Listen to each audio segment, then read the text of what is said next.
Ok, ici on est sur la ferme de François Conin à Champagne, si j'ai bien dit.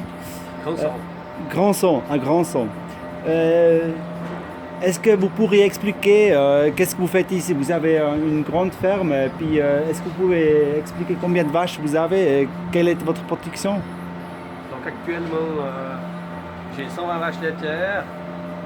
C'est toute la Holstein à 100%.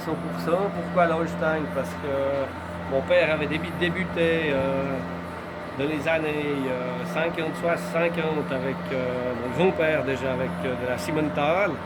Ensuite, on est parti dans la Holstein parce qu'au niveau lait, c'était plus performant. Et aujourd'hui, on est 100% Holstein et je ne regrette pas ce choix-là du moment qu'on est dans la production de l'industriel. Ensuite, là-dessus, je produis annuellement 850 000 pour l'industrie dans Elsa travailler.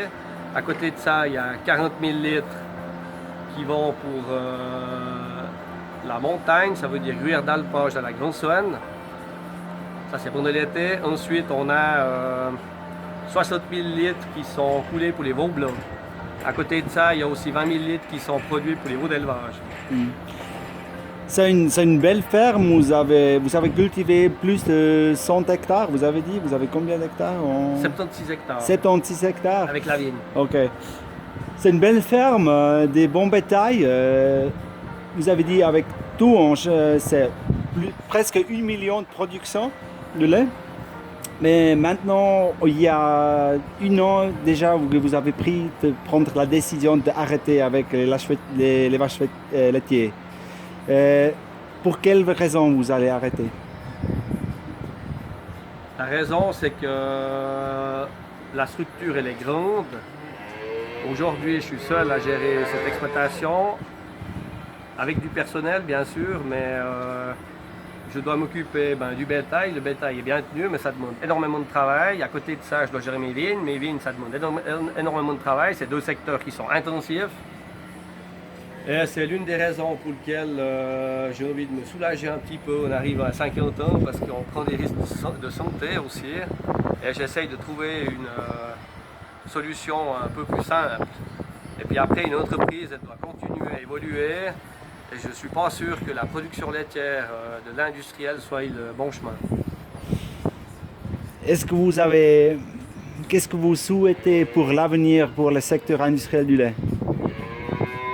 Ce que je souhaite, c'est que le consommateur se rende compte de notre travail, surtout de notre persistance à fournir des produits de qualité et que les acheteurs, chez Elsa, je ne peux pas trop me plaindre parce que c'est un des acheteurs qui payait le mieux actuellement.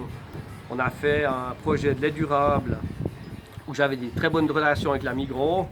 Donc il y avait quand même un respect qui se donnait, mais quand je vois certains autres acheteurs de la filière, Ouais. il y a un manque de respect total par rapport à une matière première qui a un savoir-faire derrière, avec un patrimoine, avec surtout un travail familial qui se fait. Et puis ça donne un certain dégoût quand on voit certains collègues qui se sont détruits. Ça donne aussi à réfléchir. Et dans la vie, il faut savoir prendre des décisions. Les décisions sont très difficiles. Ouais. Et puis surtout se remettre en question. Ouais. C'est encore une question personnelle, mais je sais pas. Pour moi, je sens que pour vous, c'est très difficile si demain le marché il va chercher les 126 vaches. Mais vous avez dit, vous regrettez pas que vous avez développé une ferme comme ça? Pas du tout. Oh, rien du tout, parce que j'estime avoir été performant avec mes parents derrière. J'ai pas fait ça seul. C'est 2 générations, même 3 générations avec mon grand-père où on a commencé. On a fait que de développer. Et aujourd'hui, c'est un arrêt brutal. C'est pas un arrêt, c'est un arrêt de la production d'hectares, mais c'est une continuité qui va se faire différemment avec des autres objectifs. Et j'espère réussir comme ce que j'ai fait jusqu'à présent.